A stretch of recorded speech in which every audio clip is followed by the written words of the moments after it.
Good morning students. Today we are with another topic of political science, class 12th. Chapter 3rd, politics of planned development यानी नियोजित विकास की राजनीति। जैसे ही topic start कर रही हूँ, आप सभी स्टूडेंट अपनी बुक साथ में रखेंगे। +2 के स्टूडेंट अपनी बुक साथ में रखेंगे, हिंदी मीडियम वाले स्टूडेंट अपनी हिंदी मीडियम की बुक और इंग्लिश मीडियम वाले इंग्लिश मीडियम की बुक साथ में रखेंगे। थर्ड चैप्टर का फर्स्ट टॉपिक मैंने आपको करा दिया था।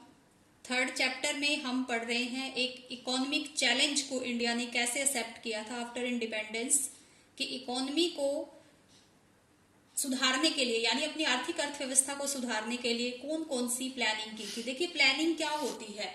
प्लानिंग जैसे कि हम लोग भी प्लानिंग करते हैं कि हमने कुछ अचीव करना है लाइफ में, उसके लिए हम एक प्रॉपर प्लानिंग करते हैं। और प्लानिंग किस लिए होती है? जब हमारे सामने कोई ऑब्जेक्टिव होता है, कोई एम होता है हमारा, तो हम उसको अचीव करने के लिए प्लानिंग करते हैं और जो भी हमारे रिसोर्स है उनको यूटिलाइज करते हैं ताकि हम अपने एम्स एंड ऑब्जेक्टिव्स को अचीव कर सके। जब इंडिया आजाद हुआ था तो हम देखिए 1940 टू 1950 की मैं थोड़ा सा डिस्कशन कर रही हूँ इसमें, क्योंकि ये प्रॉब्लम्स इस प्लानिंग से ही जुड़ी हुई हैं। 1929 में पूरे वर्ल्ड में ग्रेट डिप्रेशन पीरियड था, जिसका इफेक्ट यूरोपियन कंट्रीज पे ही नहीं था बल्कि इंडिया भी उस प्रॉब्लम को फेस कर रहा था। तो इंडिया में भी हाइपर इन्फ्लेशन जैसी प्रॉब्लम थी, यानी कि महंगाई बहुत बढ़ी हुई थी उस टाइम। महंगाई बढ़ने की वजह से क्या था कि इंडिया फूड शॉर्टेज जैसी प्रॉब्लम को भी फेस कर रहा था, और वैसे भी ब्रिटिशर्स की पॉलिसीज की वजह से इंडिया की इकोनॉमी काफी डाउन जा चुकी थी।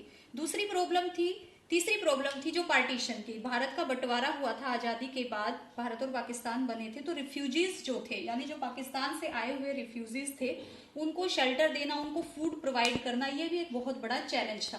तो ये प्रॉब्लम थी। साथ साथ जो मैंने आपको पिछले लेक्चर में बताया था कि कैपिटलिज्म और सोशलिज्म दो आइडियोलॉजी थी हमारे सामने। एक हमने ली थी यूएसए से और एक थी यूएसएसआर यानी कि रूस से। उनमें से अपनी इकोनॉमी को स्ट्रॉन्ग करने के लिए हमने कौन सी आइडियोलॉजी को अपनाना था, इसमें भी काफी कंट्रोवर्सी थी। अब जैसे देखो आपके बुक में एक टॉपिक दिया हुआ है बॉम्बे प्लान। बॉम्बे प्लान क्या था? बॉम्बे प्लान ये प्लान था, जैसे कि दो आइडियोलॉजी है प्लानिंग में, हम कौन सी आइडियोलॉजी को ले तो जो बड़े बड़े इंडस्ट्रियलिस्ट थे या एंटरप्रेन्योर्स थे यानी कि जो उद्योगपति थे, वो बॉम्बे प्लान लेके आए मिल करके 1944 में दिया था इन्होंने ये गवर्नमेंट को कि आप इस तरह की प्लानिंग करो कि यानी कि प्राइवेटाइजेशन को बढ़ाया जाए, यानी कि प्राइवेट सेक्टर ज्यादा इन्वेस्ट करे इकोनॉमी में। तो एक टाइम ऐसा चल रहा था, क्रूशियल टाइम चल रहा था, गवर्नमेंट के सामने समझ नहीं आ रहा था कि इस थर्ड चैलेंज को वो किस तरीके से हैंडल करे, यानी कि इकोनॉमी को भी उसने बिल्कुल ट्रैक पे लेके आना है। दूसरा, उसने लोगों की सेटिस्फेक्शन, लोगों की नीड्स क्या है, यानी कि जो प्रेफरेंस क्या है उनकी, क्योंकि उस टाइम हमारे देश में फूड शॉर्टेज भी बहुत ज्यादा थी। लोगों को फूड प्रोवाइड कराना है, उनकी कंडीशन को ठीक करना, एक इक्विलिब्रियम की सिचुएशन लाना, यानी एक संतुलन विकास करना, ये सारी प्रॉब्लम्स थी। तो बॉम्बे प्लान के बारे में भी गवर्नमेंट को सोचना था, क्योंकि जो बड़े बड़े इंडस्ट्रियलिस्ट हैं उनकी प्रॉब्लम को भी देखना था। उसके लिए क्या किया, 1950 में एक प्लानिंग कमीशन बनाया गया, जो हम आज पढ़ रहे हैं। इसके बारे में बड़े ध्यान से आपने देखना है अपनी बुक में साथ के साथ। प्लानिंग कमीशन यानी कि योजना आयोग, यानी एक ऐसा आयोग बनाया गया जो कि हमारे देश के लिए क्या करेगा, योजना आयोग यानी कि वो प्लानिंग करेगा। तो फर्स्ट योजना आयोग जो बनाया गया 1950 में बनाया गया, यानी फर्स्ट कमीशन सेट किया गया इंडिया के लिए।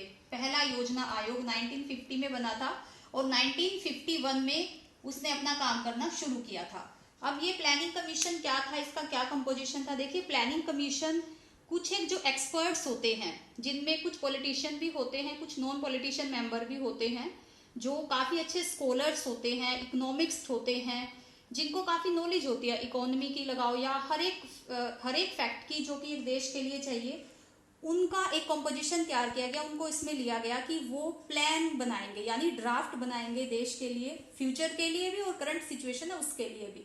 तो उसके जो चेयरपर्सन थे वो उस टाइम हमारे प्राइम मिनिस्टर पंडित जवाहरलाल नेहरू थे। ये भी ध्यान रखना, योजना आयोग के सबसे पहले जो चेयरपर्सन थे वो थे पंडित जवाहरलाल नेहरू। तो पंडित जवाहरलाल नेहरू उसके चेयरपर्सन थे। उसके साथ साथ एक डिप्टी चेयरमैन भी था, डिप्टी चेयरमैन को भी अपॉइंट किया गया, जो भी एक बहुत बड़े इकोनॉमिक्स थे। इसके अलावा 5 मेंबर्स को और इंक्लूड किया गया इसमें। अब जो प्लानिंग कमीशन था combine with political and non political, मैंने अभी बताया आपको कि जो प्लानिंग कमीशन था यानी कि जो योजना आयोग था उसमें वो व्यक्ति भी शामिल थे जो राजनीति के क्षेत्र से थे और वो व्यक्ति भी शामिल थे जो राजनीति के क्षेत्र से नहीं थे। राजनीति के क्षेत्र से मतलब जैसे कि फाइनेंस मिनिस्टर उसमें इंक्लूड होगा, जो हमारे रिसोर्स मिनिस्टर होते हैं या अदर मिनिस्टर्स जो होते हैं जो फाइनेंस से रिलेटेड काम करते हैं। जैसा कि मैंने 11th क्लास में आपको कमेटी से रिलेटेड बताया था कि हर एक डिपार्टमेंट के साथ एक कमेटी काम करती है, तो उन कमेटीज के जो चेयरपर्सन थे उनको इसमें इंक्लूड किया गया। ये जो संख्या है इनकी ये कोई फिक्स नहीं है, ये कम और ज्यादा होती रहती है।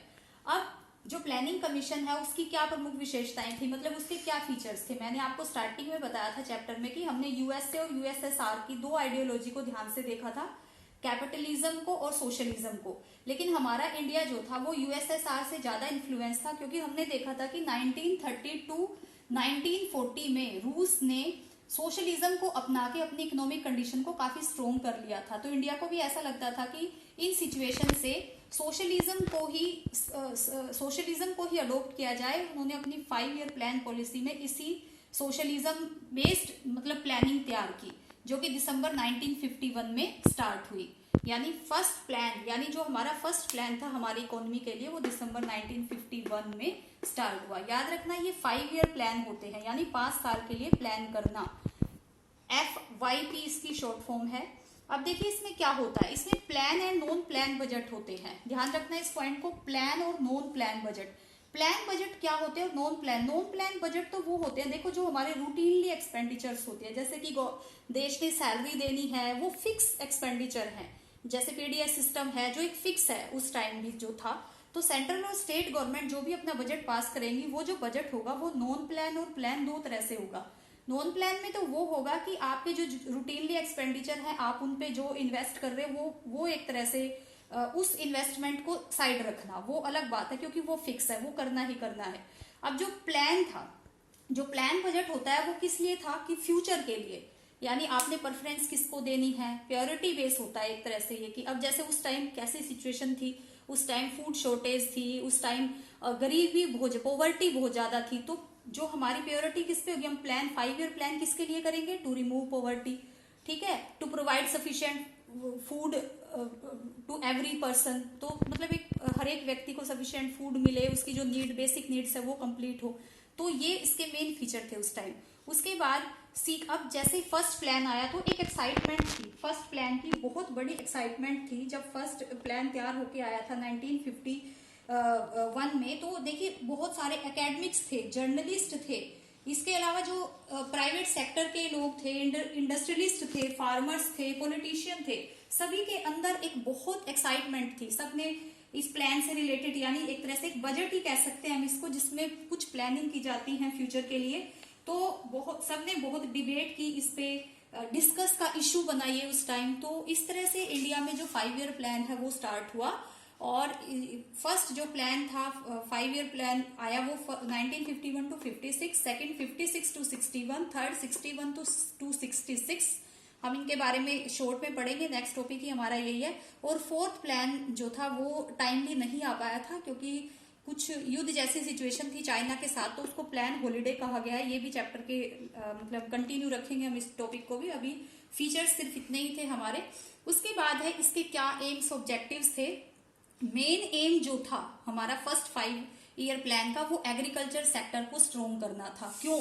क्योंकि हमारे देश में फूड शॉर्टेज की बहुत कमी थी, हम सेल्फ सफिशिएंट नहीं थे फूड प्रोवाइड कराने में, तो एग्रीकल्चर सेक्टर के ऊपर सबसे ज्यादा इन्वेस्ट किया गया, जिसमें डैम्स और इरिगेशन जैसी फैसिलिटीज को बढ़ाया गया। आप याद रखना एग्रीकल्चर सेक्टर पे सबसे ज्यादा इन्वेस्ट किया गया था फर्स्ट 5 ईयर प्लान में। उसके बाद सेल्फ सफिशिएंसी इन फूड, यानी इंडिया को इतना सफिशिएंट होना था कि वो इंडिया की जितनी भी टोटल पॉपुलेशन है उसके लिए फूड प्रोवाइड कर सके। और देखिए जो भाखड़ा डैम, याद रखना इन चीजों को, जो भाखड़ा डैम और हीराकुंड डैम है वो इसी प्लानिंग कमीशन के टाइम पर ही स्टार्ट हो चुके थे। ये जो प्रोजेक्ट थे बहुत बड़े बड़े प्रोजेक्ट हैं ये, क्योंकि एग्रीकल्चर को हमने बहुत मतलब प्रमोट करना था, तो ये डैम भी तभी स्टार्ट हुए थे।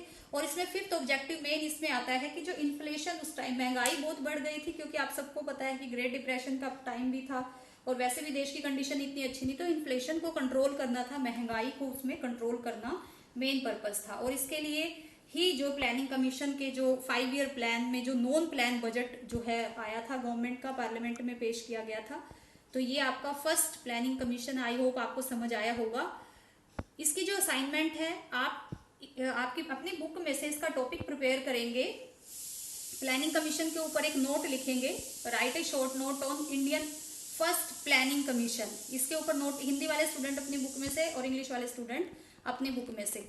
नेक्स्ट टॉपिक के बाद मैं इसकी कुछ क्वेश्चंस की असाइनमेंट है वो आपको दूंगी। तो stay safe at home and do your work regularly. Thank you so much.